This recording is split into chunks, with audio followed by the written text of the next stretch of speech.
Welcome back to the morning show here on Rise News, and we're going straight to it this morning. Lots and lots of conversations. Despite the global advancement of medicine, the state of healthcare in Nigeria remains dire. Women are particularly disadvantaged. Indeed, and raising awareness, advocacy and support for health issues, including cancer, which gravely affects the Nigerian woman, is a focus of the Access Bank Women Initiative. As Nigerians, we all owe it to ourselves to raise awareness, take preventive measures, and support women who are facing these issues alone. After all, women can only be fully empowered when their health is not at risk. Joining us now is Educhukwu, the head of women banking at Access Bank PLC. Welcome to the morning show. Thank you. Good morning. Good morning. So let's go right into it. Okay. Looking at the access of women to healthcare, and as you know, we have the Sustainable Development Goals 2030, and the number 5 on that list is women equality and then access to healthcare as well. How, in your opinion, do you think we are faring in Nigeria right now? Actually, I think that statistics and research has shown that we're still very far behind. I mean, yesterday I was listening to, I was on a panel where we were discussing, and one of the speakers had said that currently only 5 million out of 200 million Nigerians have access to some form of health insurance. And when you look at the social barriers to accessing healthcare, it affects women the most. So that means that of that number, right, where you have almost 50% of the population being women, it means that far less, even in that access to healthcare, are women. So that means we still have a very long way to go.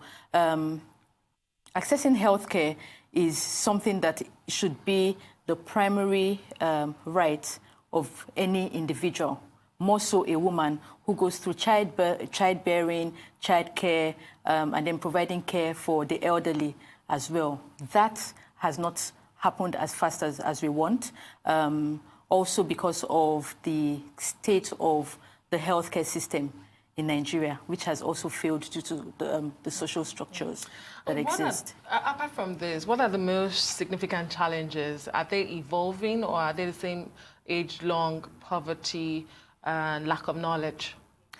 So I would say that lack of knowledge is one of the key, one of the strongest, lack of knowledge, and then also social-cultural barriers.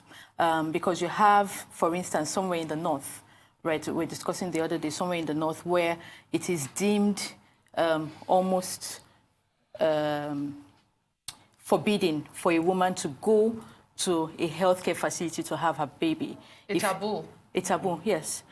So it's actually forbidden because if you go have that child in the healthcare facility, that child is seen to be a weak child.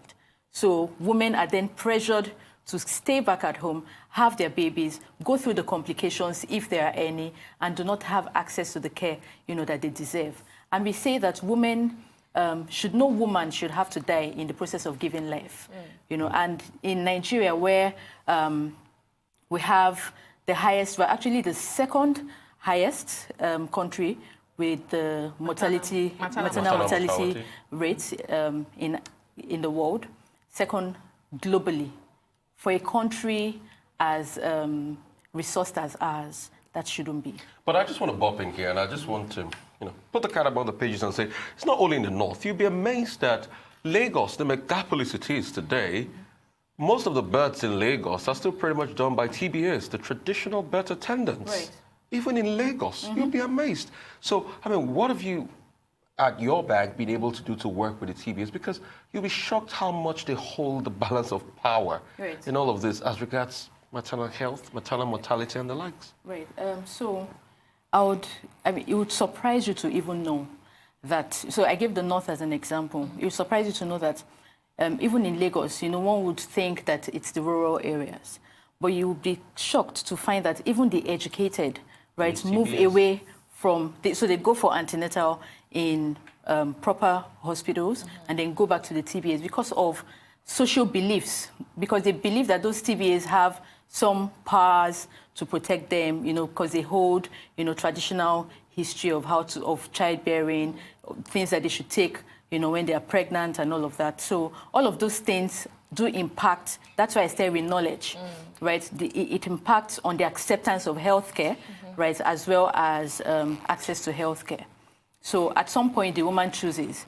So have you done some education work with the TBA? Because that's a major catchment area. Yes, so at Access Bank, we have at the W Initiative, which is the home for everything Access Bank has to offer women. One of the pillars that we hold is health, because for us, we believe that the first wealth is health, especially for a woman who has to attend to so many things in her life, attends to everyone else before herself.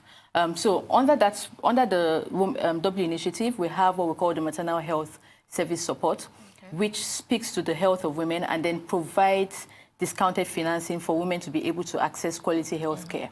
But beyond that, we also work with the private and public healthcare sector, as well as NGOs, to provide education, to provide services. So we work with NGOs, for instance, to provide birthing kits.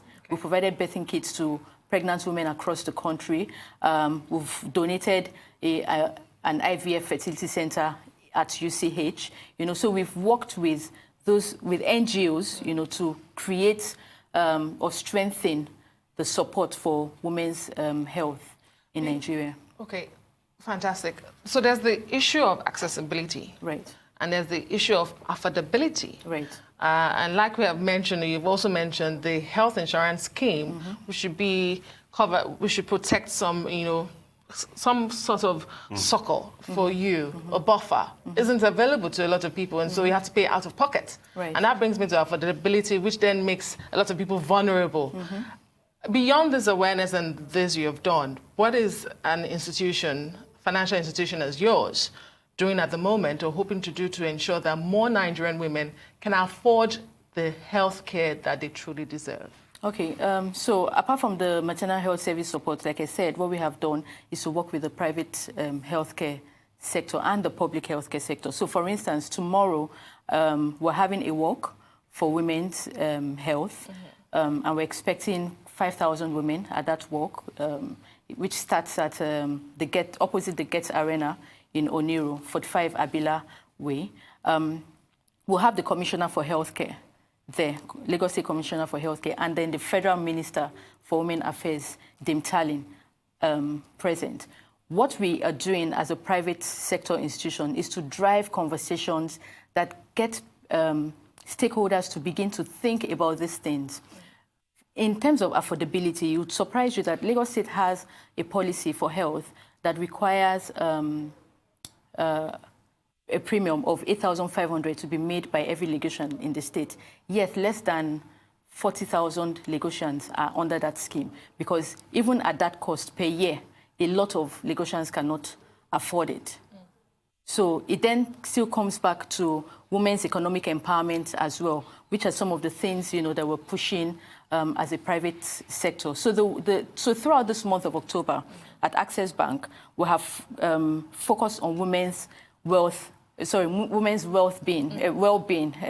I beg your pardon. Well-being, that sounds good. No, because we call it women's wealth-being, right? Yeah. Just say that. Because health is wealth. Yeah. Correct. So women's wealth-being. Absolutely. Good. So we actually say we promote women's wealth and well-being. And it would be right to say wealth-being, really, because it's the first wealth. Wealth-being. So this month, we have focused all through the month on providing education and awareness, right, around 5 areas that plague women the most in Nigeria.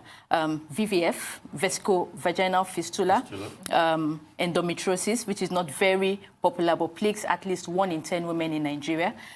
Infertility, because in spite of the high fertility rate of women, right, where it's about 5.4, so an average woman can expect to have up to 5 children in a lifetime.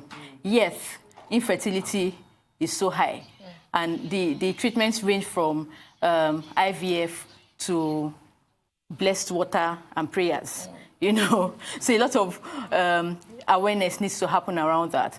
Then we also have a focus on breast and cervical cancer, as well as maternal mortality. And at tomorrow's walk, we'll be sharing more, on those things. Throughout the month, we've held screenings for women across the country, and as well as education for over 1,000 women across the country. And we expect that the education that they have gotten from that interaction and intervention will go to at least 4 other people per woman. So that's like 4,000 in reach. And then the whole of the workforce at Access Bank has also been empowered through health talks by seasoned professionals, around this topic, so that they can also take the gospel and information to the people around them, make them more aware, and get women to do the right things. I'm excited about the word the gospel.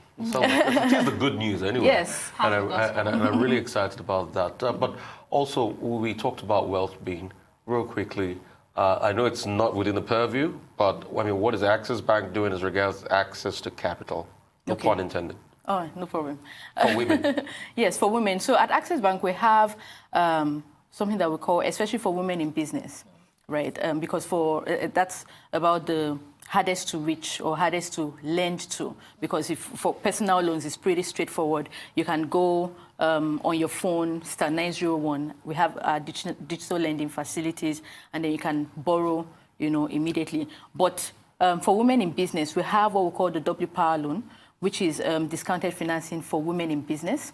The idea is to support women SMEs in Nigeria, because that's the future of the country, really. That's where most of the growth comes from. So 15%, the discounted financing is at 15% interest rate, coupled with business support services for the woman in business. And so far we have thousands of women, that have accessed it. Pretty easy to access.